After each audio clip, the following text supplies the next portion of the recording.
할렐루야, 작은 예수교회 이영종 목사입니다. 지난 한 주 동안 평안들 하셨습니까? 제가 기도함으로 영상 예배 및 설교를 시작하도록 하겠습니다.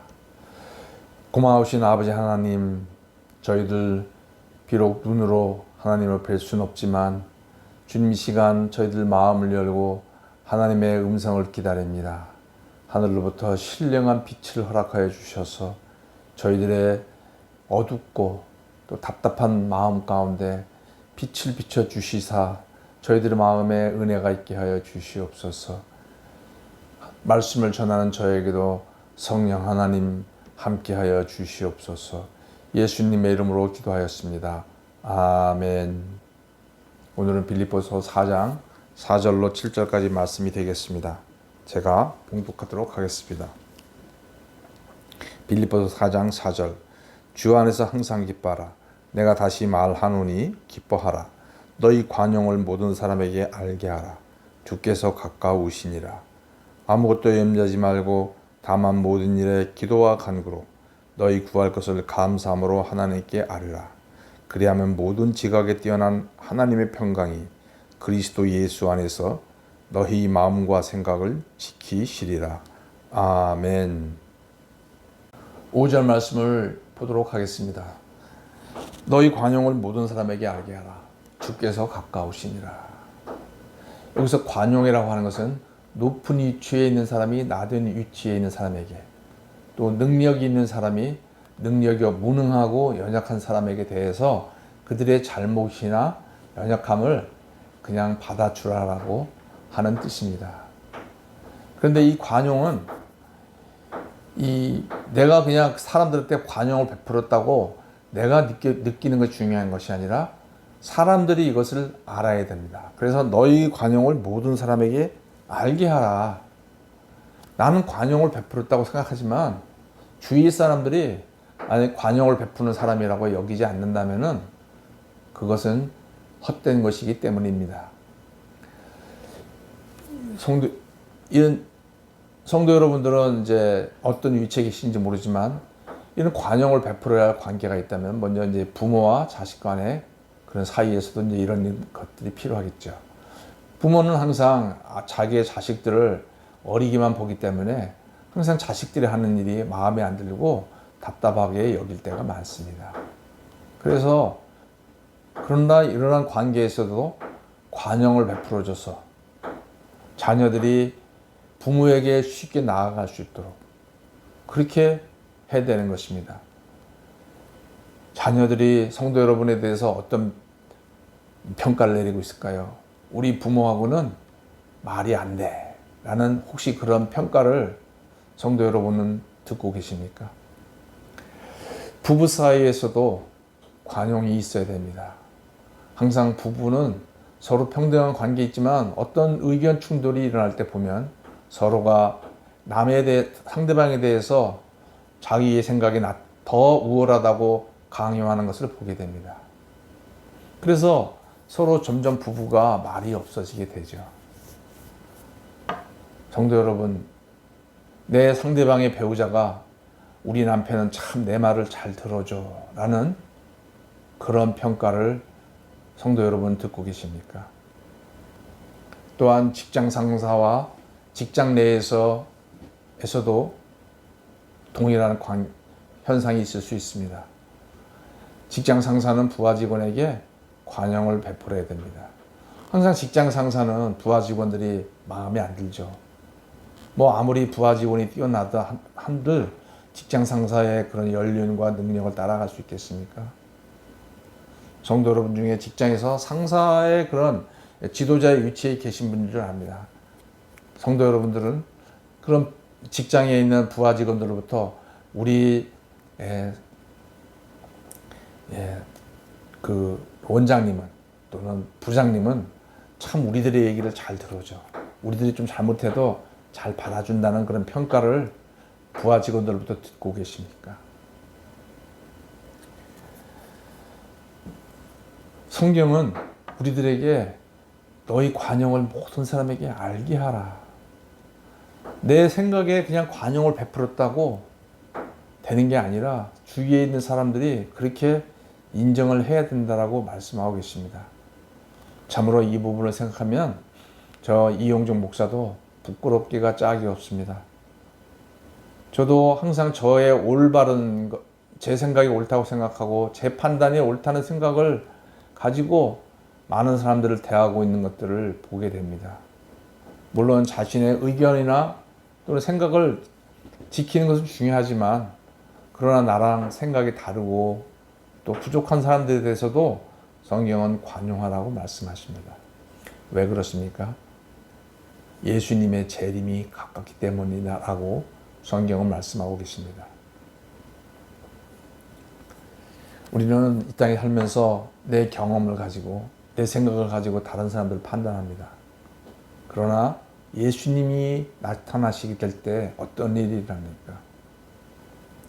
이용종 목사도 또 성도님들도 그리고 내 주위에 있는 모든 사람이 다 누구 앞에 서게 됩니까? 전능하신 하나님 앞에 또 그분 아들 되신 하나님 앞에 서게 돼서 심판을 받게 되는 줄 압니다. 그 사람이 이 땅에서 무엇을 했는지 어떠했는지 그것에 대해서 하나님이 심판하실 것입니다.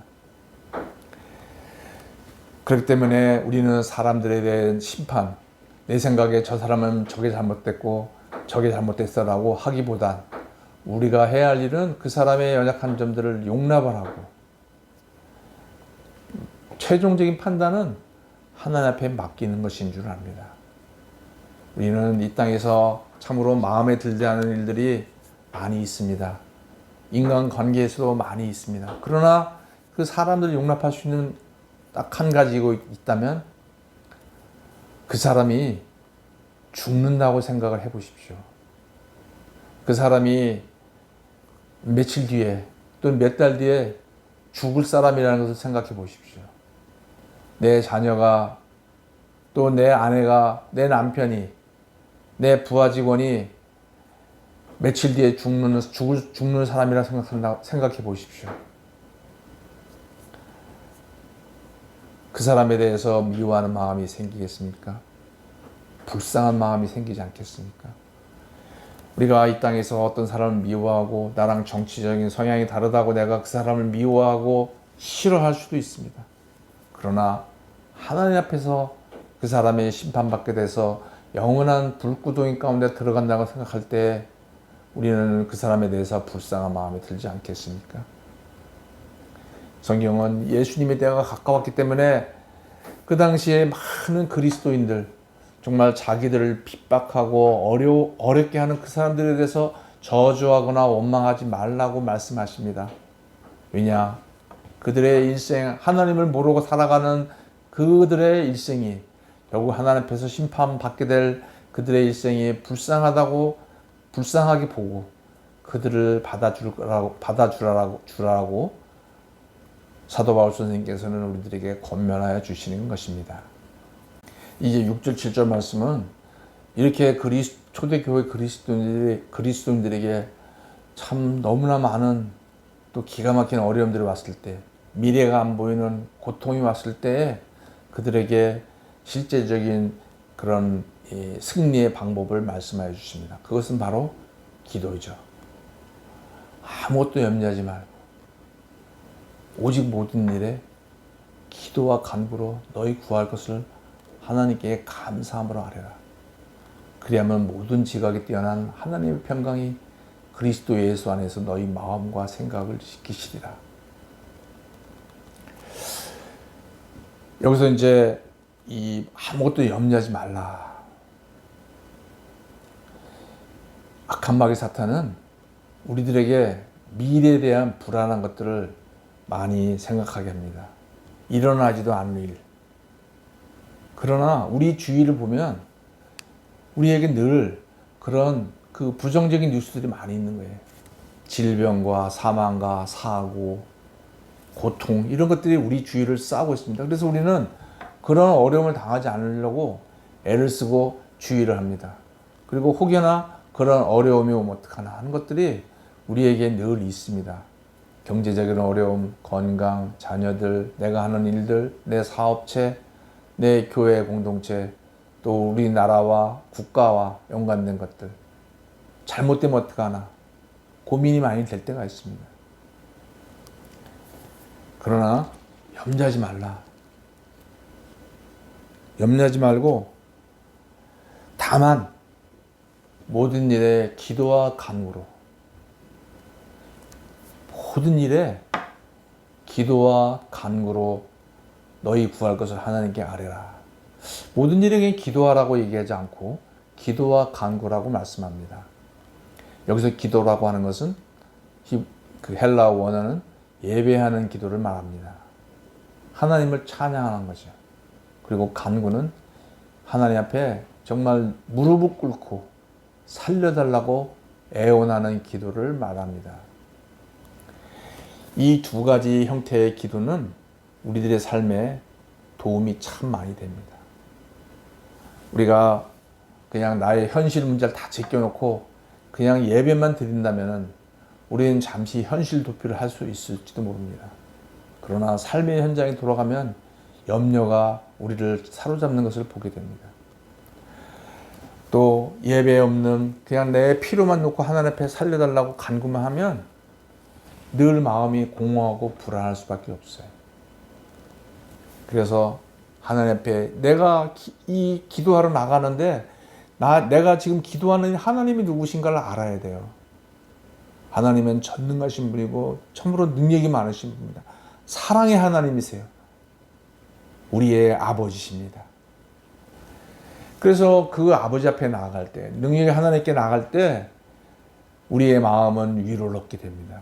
그리고 그 하나님이 원하시면 나의 문제는 순식간에 해결할 수 있다는 믿음이 생기게 됩니다. 그리고 우리의 그런 간구, 하나님 앞에 정말 나의 그런 그 죽을 것 같고 미래가 안 보이는 정말 아무렇게 짝이 없는 이 현실을 놓고 하나님 앞에 살려달라고 애원할 때에 우리의 마음이 또한 위로를 얻게 되는 줄 압니다. 그래서 이 예배하는 마음과 그 다음에 실제적인 놓고 간구하는 이것이 어우러질 때에 하나님의 그 은혜를 더 경험하게 되는 줄 압니다.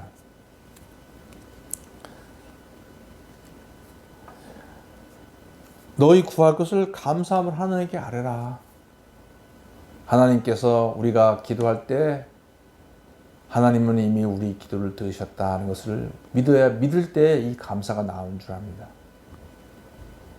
그래서 이 기도하는 이게 안 되면 나는 기도를 해도 염려가 있고 기도와 간구를 해도 염려가 두려움이 있고 감사가 안 나온다. 그러면은 어떻게 해야 됩니까?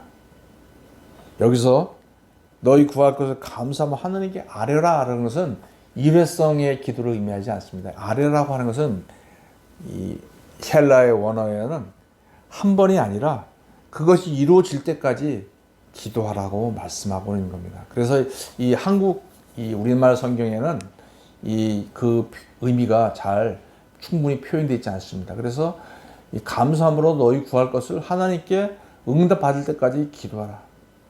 지금 염려와 두려움과 또 그런 어려움 가운데 계시고 기도해도 기도응답이 되는 것 같지 않은 그런 환경에 계십니까?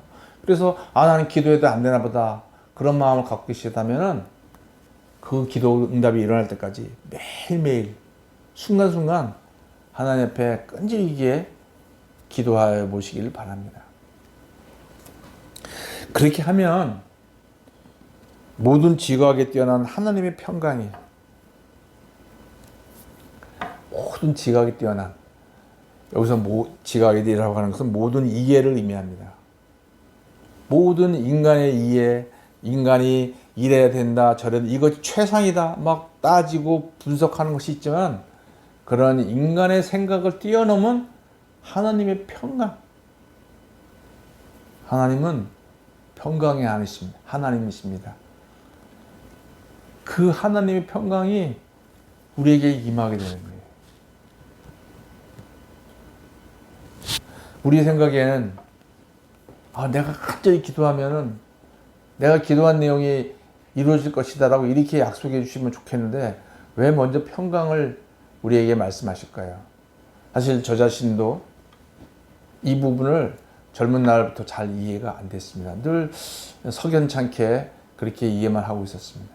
그러나 인생을 살아보니 보이는 것이 있었습니다. 우리의 구원은 그냥 딱 예수 믿고 구원받으면 뿅 하고 하늘나라로 가는 게 아니에요. 하나님은 우리를 이 땅에 남겨두신 목적이 있어요. 목적. 그 목적을 우리로 하여금 이루시기를 원하시는 겁니다.